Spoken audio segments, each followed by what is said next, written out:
जय जय श्री सीताराम। सीताराम चरण रति मोरे, अनुदिन बढ़ो अनुग्रह तोरे।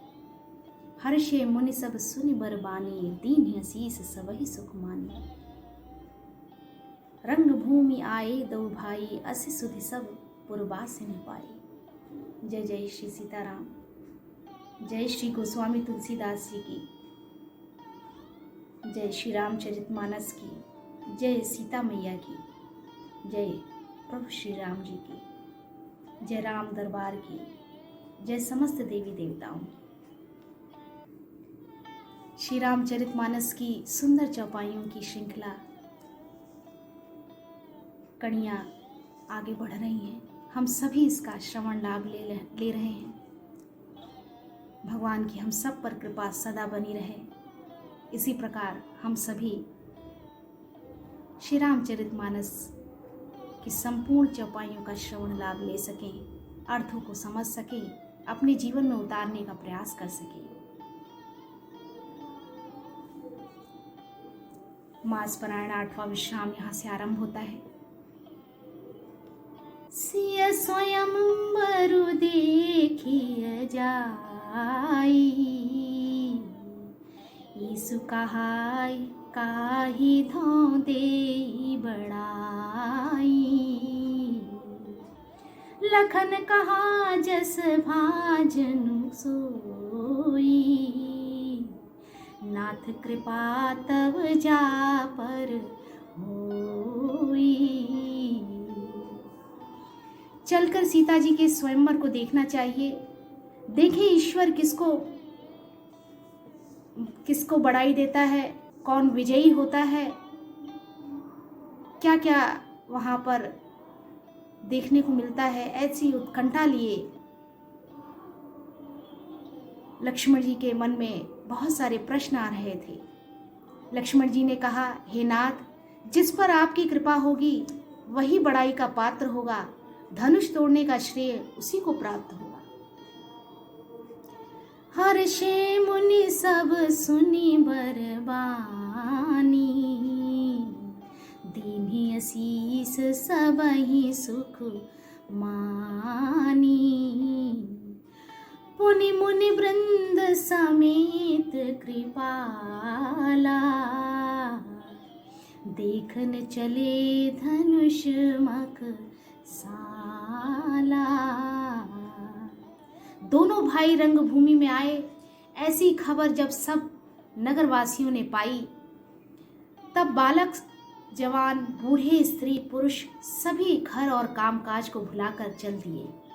दोनों भाई रंगभूमि में आए हैं, ऐसी खबर जब सब नगरवासियों ने पाई, तब बालक जवान बूढ़े स्त्री पुरुष सभी भागने लगे। जब जनक जी ने देखा कि बड़ी भीड़ हो गई है, देखी जनक भीड़ भय भारी, सुच सेवक सब लिए हकारी। तुरंत सकल लोगन पहि जाहूं, आसन उचित देहु सब काहूं। तब उन्होंने सब विश्वास पात्र सेवकों को बुला लिया और कहा, तुम लोग तुरंत सब लोगों के पास जाओ और सब किसी को यथा योग्य आसन दो, बैठने का प्रबंध करो, क्योंकि भीड़ बहुत अधिक हो गई थी। कही मृदु वचन विनीत तिन्ह, बैठा रे नर नारी। उत्तम मध्य नीच लघु नीच, निज थल अनुहारी। उन सब सेवकों ने कोमल और नम्र वचन कहकर उत्तम, मध्यम, नीच और लघु सभी श्रेणी के स्त्री पुरुषों को अपने अपने योग्य स्थान पर बैठाया। उसी समय राजकुमार राम और लक्ष्मण वहां आए।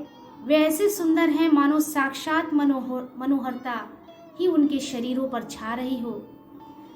राजकुंवर ही अवसर आए, मनहु मनोहरता तन छाए। गुण सागर नागर बर बीरा, सुंदर श्यामल गौर शरीरा। वैसे सुंदर है मानो साक्षात मनोहरता ही उनके शरीरों पर छा रही हो। सुंदर सांवला और गोरा उनका शरीर है। वे गुणों के समुद्र, चतुर और उत्तम वीर हैं। वे राजाओं के समाज में ऐसे सुशोभित हो रहे हैं मानो तारागणों के बीच दो पूर्ण चंद्रमा हो।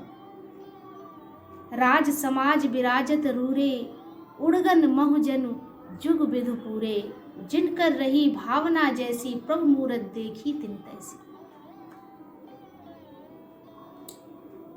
जिसकी जैसी भावना थी, प्रभु की मूर्ति उन्होंने वैसी ही देखी। जिनकर रही भावना जैसी, प्रभु मूरत तिन देखी तैसी। देखई रूप महारन धीरा, मनहु वीर रस धरे शरीरा। डरे कुटिल नृप प्रभु ही निहारी, मनहु भयानक मूरति भारी।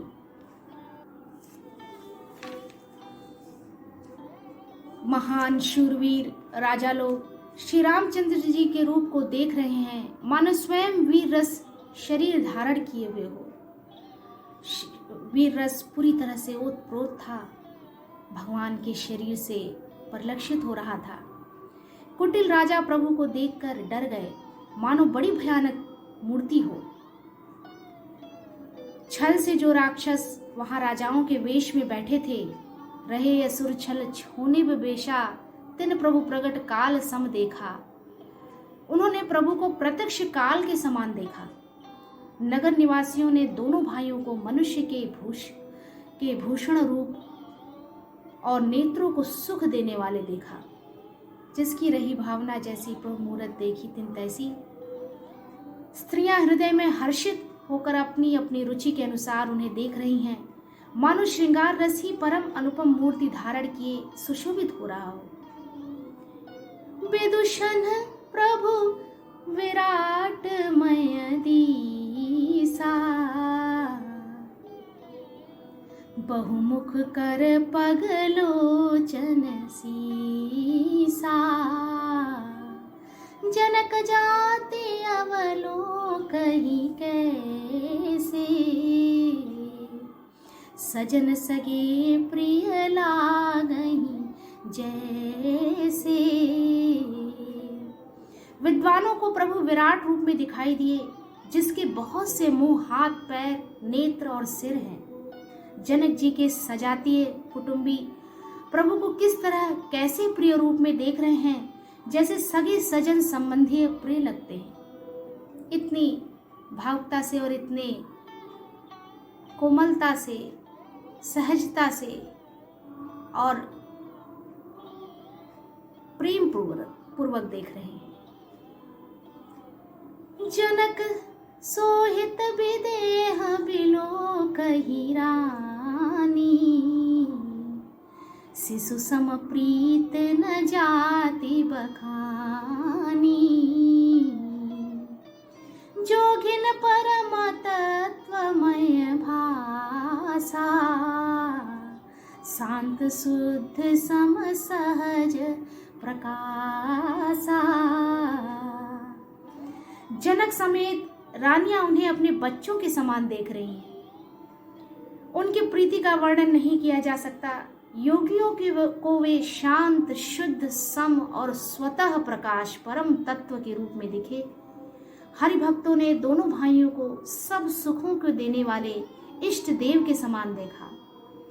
हरि भगतन देखे दो भ्राता, इष्ट देव एव सब सुखदाता। राम ही चितव भाय जय सिया, सो स्नेह सुख नहीं कथनिया। जिस भाव से श्री राम जी को सीता जी देख रही हैं, वह स्नेह और सुख तो कहने में ही नहीं आता था। उसका वर्णन हम जैसे तुच्छ जीवों के मुख से संभव नहीं है। भगवान को माँ सीता जी देखती हैं और देखे ही जा रही थी। और अनुभवती न कही सक सो, कवन प्रकार कहे कवि को। एहि विधि रहा जाहि जस भाऊ, तेहि तस देखऊं कोसल राऊ। उस स्नेह और सुख का वे हृदय में अनुभव कर रही हैं, पर वे भी कह नहीं सकती, फिर कोई कवि उसे किस प्रकार कह सकता है? जब माता सीता ही उसका वर्णन नहीं कर सकती अपने मुखार वृंदों से, तो भला कोई कवि, कोई लेखक किस प्रकार से वर्णन कर सकता है? या संसार का कोई भी प्राणी किस प्रकार वर्णन कर सकता है, कह सकता है? इस प्रकार जिसका जैसा भाव था उसने कौशलाधीश श्री रामचंद्र जी को वैसा ही देखा। राजत राज समाज महु कौशल राज किशोर, सुंदर श्यामल गौर तन विश्व विलोचन चोर। सुंदर सांवले और गोरे शरीर वाले तथा विश्व भर के नेत्रों को चुराने वाले कौशलाधीश के कुमार राज समाज में इस प्रकार सुशोभित हो रहे हैं। सहज मनोहर मूर्ति दो, कोटि काम उपमा लघु सो।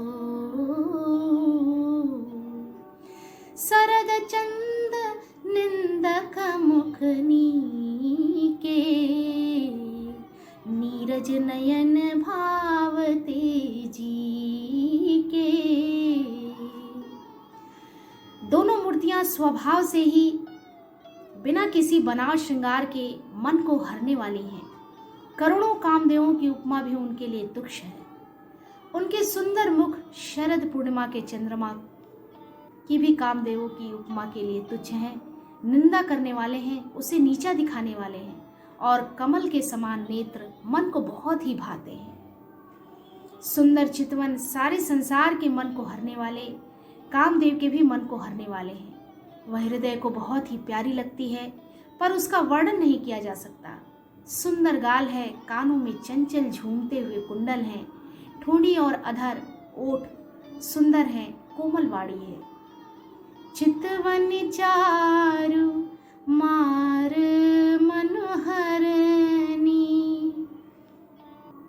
भावत हृदय जाते नहीं बरनी। कल कपोल श्रुति कुंडल लोला, चिबुक अधर सुंदर मृदु बोला। कुमुद बंधु कर निंदक हासा, भ्रुकुट बिकट मनोहर नासा। भाल विशाल तिलक छलकाही, कछ बिलो की अली अवल लजाही। भगवान की सुंदरता का वर्णन हंसी चंद्रमा की किरणों का तिरस्कार करने वाली है। भौहें टेढ़ी और नासिका मनोहर है। ऊंचे चौड़े ललाट पर तिलक झलक रहे हैं, दीप्तिमान हो रहे हैं। काले घुंघराले बालों को देखकर भौरों की पंक्तियां भी लजा जाती हैं। पीत चौतनी सिरहनी सुहाई, कुसुम कली पिच बीच बनाई। रेखे रुचिर कंबुकल गीवा, जनु त्रिभुवन सुषमा की सीवा। पीली चौकोनी टोपियां सिरों पर सुशोभित है, जिनके बीच बीच में फूलों की कलियां बनाई काढ़ी हुई हैं। शंख के समान सुंदर गोल गले में मनोहर 3 रेखाएं हैं, जो मानो तीनों लोकों की सुंदरता की सीमा को बता रही हैं। ऐसा प्रभु का आभामंडल, मुखमंडल, शरीर मंडल सब कुछ सुशोभित हो रहा था। और हम सब श्रवण के माध्यम से भगवान की इस मनोरम शरीर को, शरीर की आभा को, सुंदरता को अपने हृदय में विचार करते हुए, स्मृतियों के माध्यम से, सोच विचार के माध्यम से आनंद लेने की भरपूर प्रयास कर रहे हैं कि वह वातावरण, वह सौंदर्य कैसा होगा। इस वीडियो में इतना ही। आगे भी श्री रामचरितमानस की पावन चौपाइयों की श्रृंखला अनवरत रूप से आगे बढ़ती रहेगी। आप सभी का आशीर्वाद मुझे प्राप्त हो। हम सभी पर भगवान की, श्री राम जी की, सीता मैया की कृपा सदा बनी रहे। जय जय श्री सीताराम। जय जय श्री सीताराम।